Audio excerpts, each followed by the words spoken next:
You're on the air. Good morning. I'm here with Dr. Gabor Mate today. Good morning, Gabor. Good morning, Rebecca. And do you really want to be swiveling back and forth like a nervous little 4-year-old? This is what you're doing. Good morning, Gal. Yeah, actually, I am kind of excited. That's all. Um, yeah, so I'm a huge fan of your work, and I've been, following you, and we're friends, and I've worked a little bit with you, and you're going to be coming to Seattle next year for us to do some work together, and so that's all very exciting to me. I want to sort of formally introduce you for people who may not know you. So I'm just going to read a little bit. Where are you going? I'm going Just to shut read the window because the silence is coming in. yeah, yeah. Read a little bit from your website, just some good information about you. Sure. So it says Dr. Gabor Mate is a physician and best-selling author whose books have been published in nearly 20 languages worldwide, which I didn't know. You're highly sought after for your expertise on a range of topics from addiction to attention deficit disorder to mind-body wellness, adolescent mental health, and parenting. And you're a renowned thinker and public speaker, and I know people love to listen to you talk, and I love to listen to you talk, and your books are so wonderful because you write the same way you speak, which a lot of people don't have that talent. Common to all of Dr. Mate's work is a focus on understanding the broader context in which human disease and disorders arise, from cancer to autoimmune conditions like MS, rheumatoid arthritis, ulcerative colitis, fibromyalgia, childhood behavioral disorders like ADD, bless you, oppositionally, or bullying or addiction, from substance abuse to obsessive gambling, shopping, or even workaholism. Do you need a glass of water, my friend? Yeah, I probably do. Yeah, I Something, can. I can wait. something got caught in my throat. Can you get Sinha to give me a glass of water? Maybe Okay, I'll some be right back. coffee. I'll be right back. Anyways, I'll just carry on while Gabor's getting a glass of water. We're very casual here this morning. Rather than offering facile, quick fix solutions to these complex issues, Dr. Mate weaves together scientific research, case histories, and his own insights and experience to present a broad perspective that enlightens and empowers people to promote their own healing and that of those around him. It's holistic and developmental. Look, here we go. Okay, maybe I'll use this one. His approach is holistic and kaleidoscopic, linking everything from neurophysiology, immunology, developmental psychology to economic and social policy. And he even touches on the spiritual dimensions of disease and healing, which is what I'm really looking forward to speaking with you about today. So, Gabor's books include Scattered Minds. No, the American version is scattered. Yes, right. That's right, because of their short attention span. Yes. Yeah. So sorry, American people. A look at the origins and healing of attention deficit disorder. When the body says no, the cost of hidden stress. Wonderful book. Hold on to your kids, which he co-wrote with Dr. Gordon Newfield. And finally, in the realm of hungry ghosts, close encounters with addiction. So you actually won you're the recipient of the 2009 Hubert Evans Prize for Literary Nonfiction for that work. So wonderful. So thank you again for being here. What I really want to talk to you about is just kind of an expansion on the last part of what was said about that touching on the spiritual dimension with your work.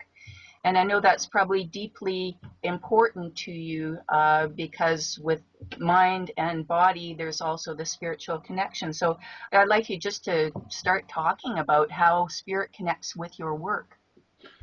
Sure. It's strange because it's interesting, I should say, because sometime after I've written my first book, which is on attention deficit disorder, and really I had no spiritual practice at the time or much exploration of it. But I gave a talk somewhere in Ontario, and somebody said, "Your next book is going to be on a spiritual subject." Uh-huh. I thought, well, that's interesting. I didn't dismiss it, but I also thought, where's that coming from? No, my next book did not become a spiritual book, but the fact is that with each book, I get deeper into it, and with each uh, um, step along my work, I do. And really, what it comes down to is it's very simply expressed by the North American Native Indian medicine wheel, in which life rests on four bases: the mental, the physical, the emotional, and the spiritual. Uh-huh. And no, spiritual, what does that mean? Uh, because it's a word that is used a lot, and obviously we all have our own take on what that means to us. So I can't talk about it in general terms. I can only say what it means for me. And what it means for me is some understanding, some sense, some intuition, and some experience, perhaps, that we're more than just our bodies, or our minds, or our feelings.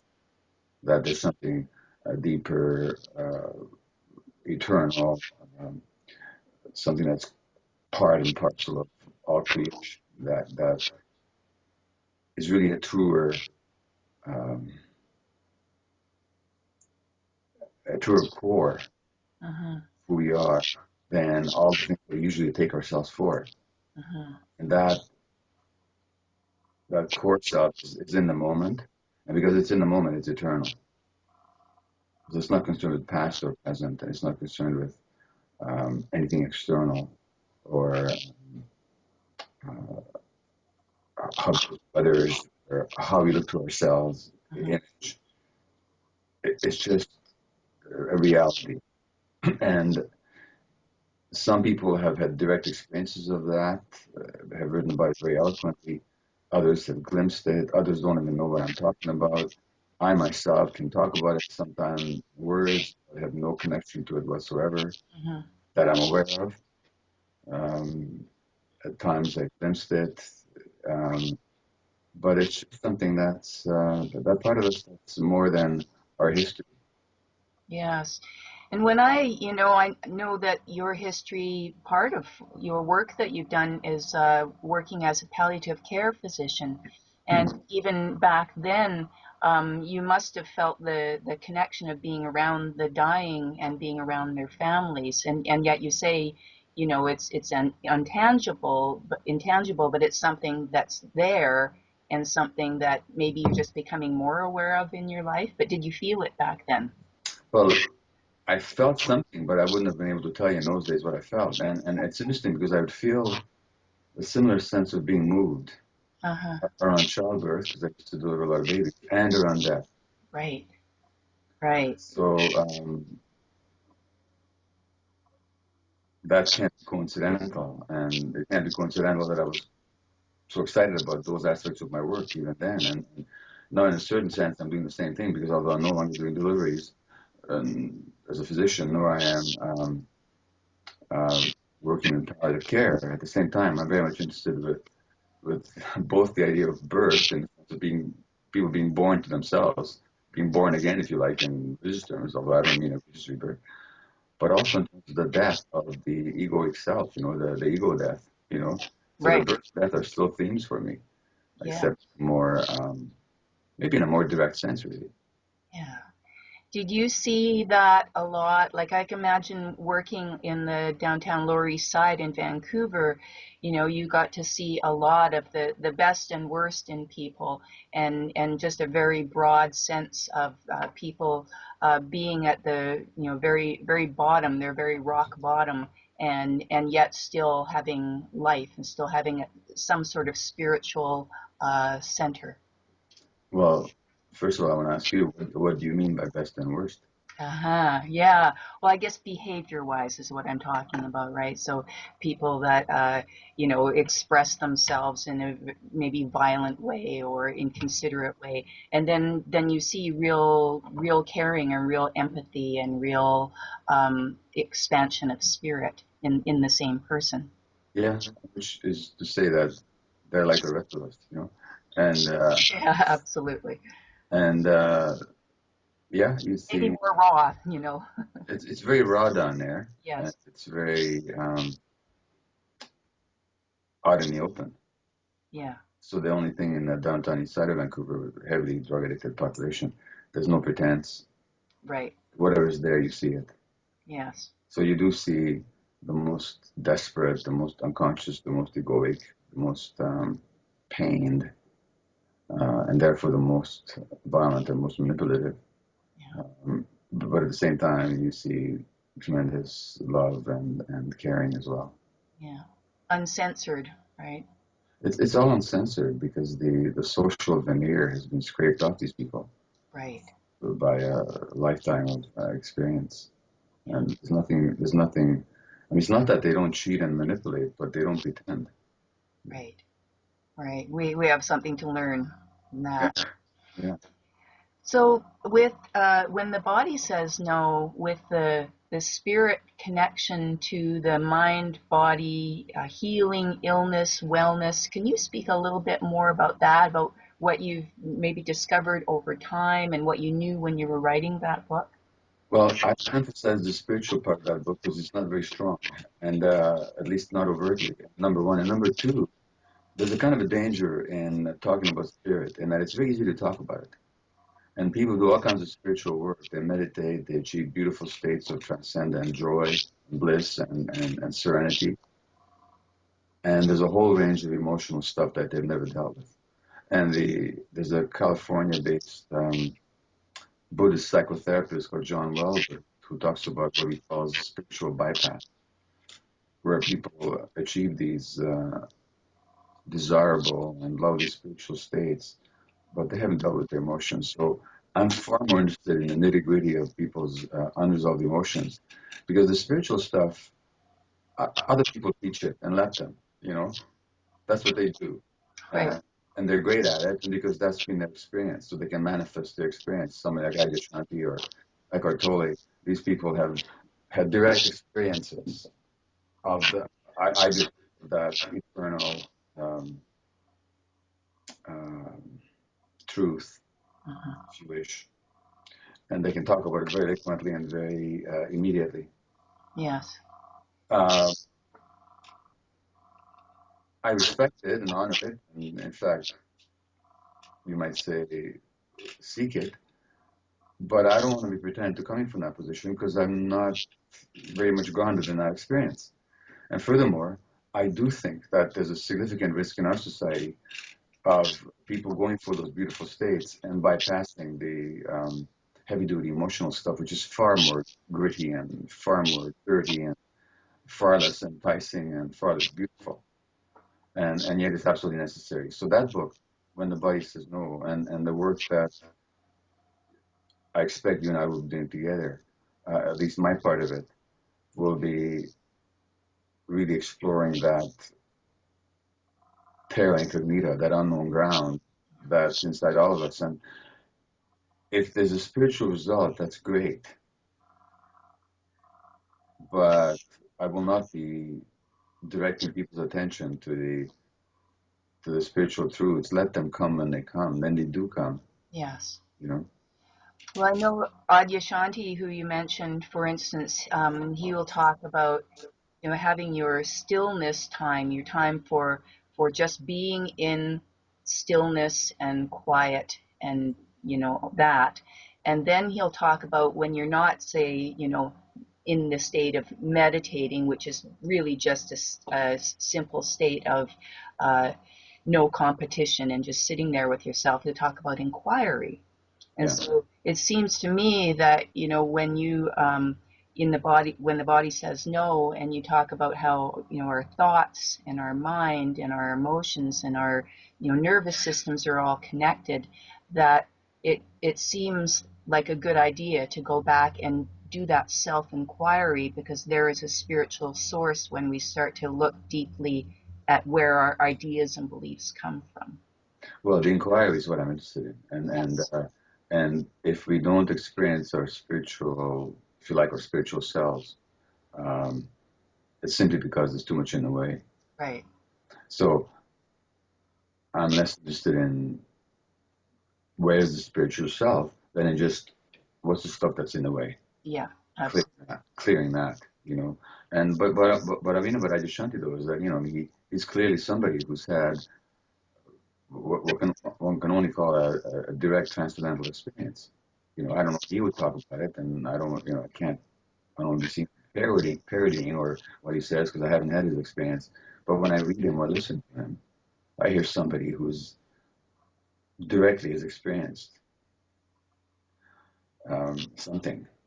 Yeah. Um, Now, that's not my work. You know, my work is what's in the way. You know, and what's in the way of our daily connection to ourselves. What is it that causes illness?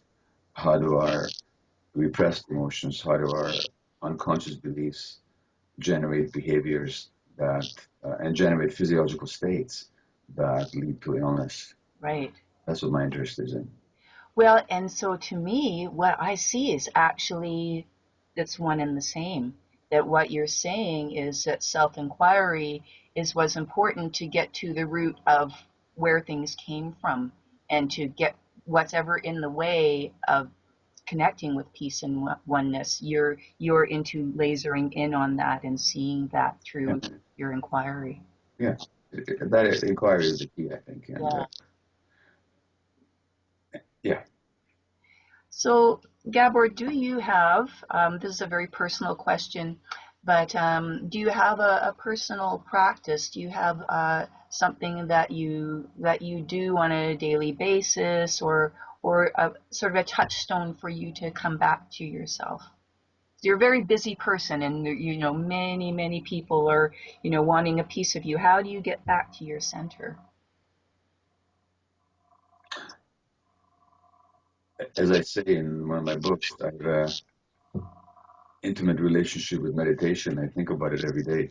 You know, um, I don't have a regular practice that I could, you know, except I spend a tremendous amount of my time um, reminding myself to be aware. Uh-huh. And I've worked a lot with plant medicines Yes. of various kinds. And that's been very important for me. That's work I continue to do and continue to return to. Yes. So, and hardly a day goes by that I don't want to read one of my teachers, whether it be Shanti or A.H. Almas or Eckhart Tolle or Buddha, Jesus, or, you know. So I don't let time go by without somehow seeking some connection to source. And, Yes. and the practice of awareness, although I don't sit in a cushion for me very much, it's certainly with me now. I can get lost, of course, and I can get caught up in all the excitement of the world and all the invitations I do receive, Mm-hmm. invitations of all kinds. Mm-hmm. Um, but I have to say, at this stage of my life, I don't lose awareness too often. Uh-huh. Uh-huh. So, do you have a sense of like a stepping back, something that is looking at you looking? Do you know what I mean? Yeah, I do. I mean, I always that observer, Yeah. that conscious awareness. Uh, that's something I do cultivate. Yeah. I Yeah. don't cultivate it formally. For whatever reason,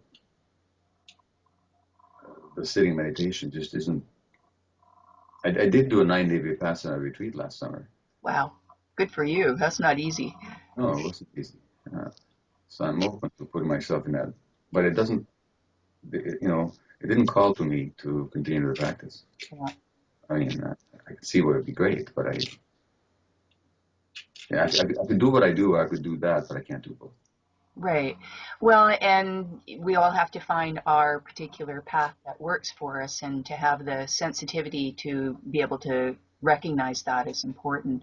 Yeah, I know I love one thing that Adya says, Adya Shanti, he says, when you're having difficulty, be aware or try to be aware, recognize the you that is having no difficulty even when you're having difficulty. And I think I know you know what I'm talking about, and that's that stepped back awareness that can, you know, everything can be totally chaotic, but there is this oneness that is always there if we choose to just notice.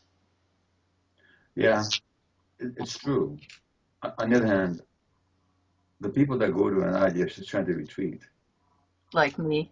are, are already minded to be aware of that. Quite frankly, a lot of the people that I work with, if I said that to them, or if they heard somebody say that, they wouldn't know what the heck that's being talked about. They It's a wouldn't. very Zen concept, very Zen, Sorry? Yeah, Yeah, yeah. No, I understand the concept, I know you do.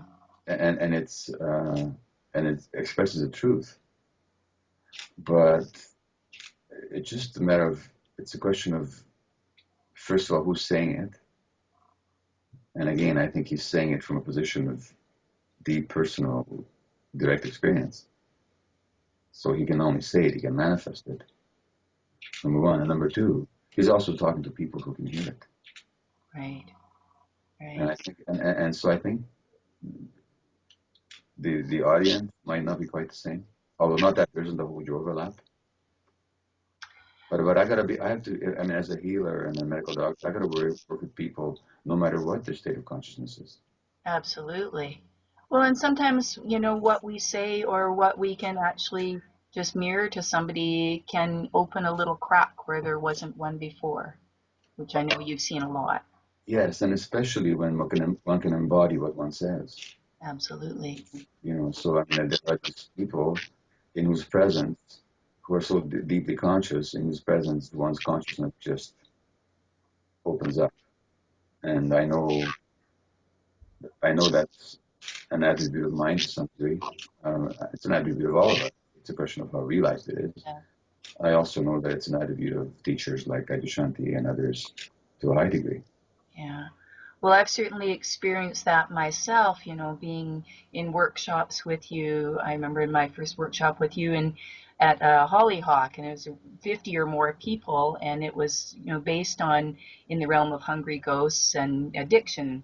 And so there were many of us that came there from different kinds of counseling and social work backgrounds, and we all thought that we were going to learn how to help those people who had addictions when really what I was able to take away from that is, oh yeah, I may not be addicted to substances, but I have plenty of addictions and plenty of things to look at that Mhm. I habitually do that are not, that are harmful to me, even thoughts, emotions, and so forth. So, we can learn a lot just from being in the presence, as you say, of somebody who has seen that and touched something that is integrated in themselves.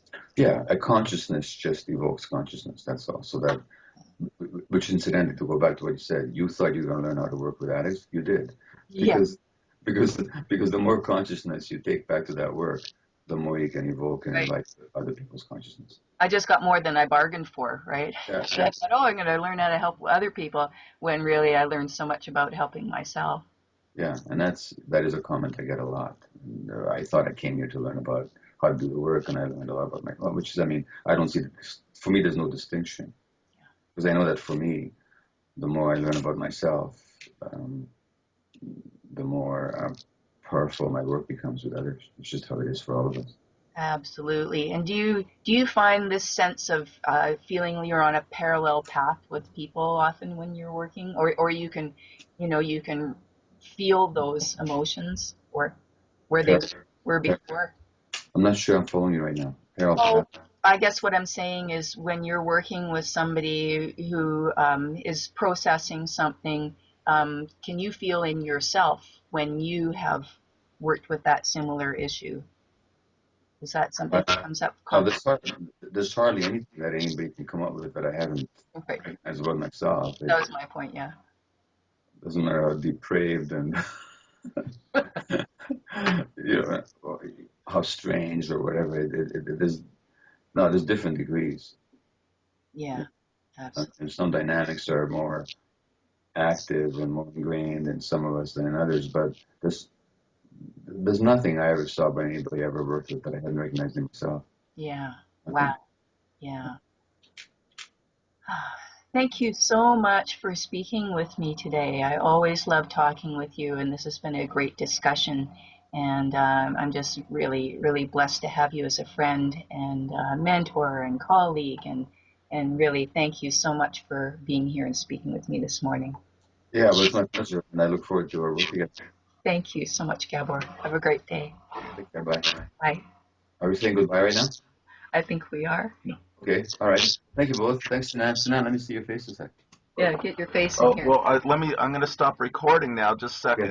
second. Here, you move Okay. over. Let me stop recording. And let me see here.